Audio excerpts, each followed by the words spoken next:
ಈಗ ಕೇರಳದವರು ಮಾತಾಡಲಿಕ್ಕಿಲ್ಲ, ಯಾಕೆಂದರೆ ಕರ್ನಾಟಕದಲ್ಲಿ ಕೂಡ ಕಾಂಗ್ರೆಸ್ ಸರ್ಕಾರವಿರುವುದು.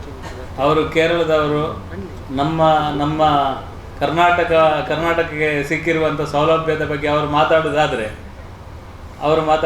ರಾಜಕೀಯವಾಗಿ ನಮ್ಮ ಈ ಒಂದು ಯೋಜನೆಯನ್ನು ವಿರೋಧ ಮಾಡುವಾಗ ಇಲ್ಲಿಯ ಕಾಂಗ್ರೆಸ್ನವರು ನಿಜವಾಗಿ ಮಾತಾಡಬೇಕು. ಇಲ್ಲಿಯ ಕಾಂಗ್ರೆಸ್ನವರು ಈಗ ಮಾತಾಡಬೇಕಲ್ಲ. ಕೇರಳದ ಮುಖ್ಯಮಂತ್ರಿಯವರೇ ನೀವು ಸುಮ್ಮನೆ ಕೂತ್ಕೊಳ್ಳಿ, ನಮ್ಮ ಮಂಗಳೂರಿಗೆ ಆಗಿರುವಂಥ ಯೋಜನೆ ಬಗ್ಗೆ ನೀವು ಯಾಕೆ ಮಾತಾಡ್ತೀರಿ ಅಂತ ಇವರು ಮಾತಾಡಬೇಕಲ್ಲ.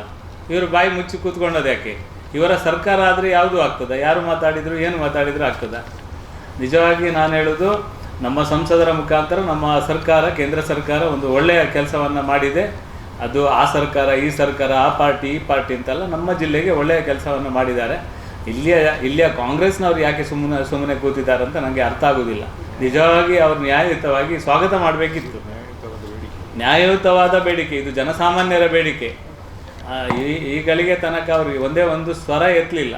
ಕೇರಳದಲ್ಲಿ ನಮ್ಮದೇ BJPಯ ನಮ್ಮ ಅಲ್ಲಿಯ MP ಅವರು ಮತ್ತು ರಾಜ್ಯದ ಅಧ್ಯಕ್ಷರು ರಾಜೀವ್ ಚಂದ್ರಶೇಖರ್ ಕ್ಲಿಯರ್ ಆಗಿ ಹೇಳಿದ್ದಾರೆ, ಅಲ್ಲಿಯ ಇದು ಆಗೋದ್ರಿಂದ ಕೇರಳಕ್ಕೆ ಯಾವುದೇ ರೀತಿಯ ತೊಂದರೆ ಇಲ್ಲ. MLA ಅವರು ರಾಜೀವ್ ಚಂದ್ರಶೇಖರ್ ಏನೂ ತೊಂದರೆ ಇಲ್ಲ. ಅದು ಕರ್ನಾಟಕಕ್ಕೆ ನ್ಯಾಯಯುತವಾಗಿ ಸಿಗಬೇಕಾದಂಥ ವ್ಯವಸ್ಥೆ ಆಗಿದೆ ಅಂತ ಅಲ್ಲಿಯ BJP ಅಧ್ಯಕ್ಷರೇ ಹೇಳಿದ್ದಾರೆ. ಇಲ್ಲಿಯ ಕಾಂಗ್ರೆಸ್ನವರಿಗೆ ಏನಾಗಿದೆ ಅಂತ ನನಗೆ ಅರ್ಥ ಆಗೋದಿಲ್ಲ.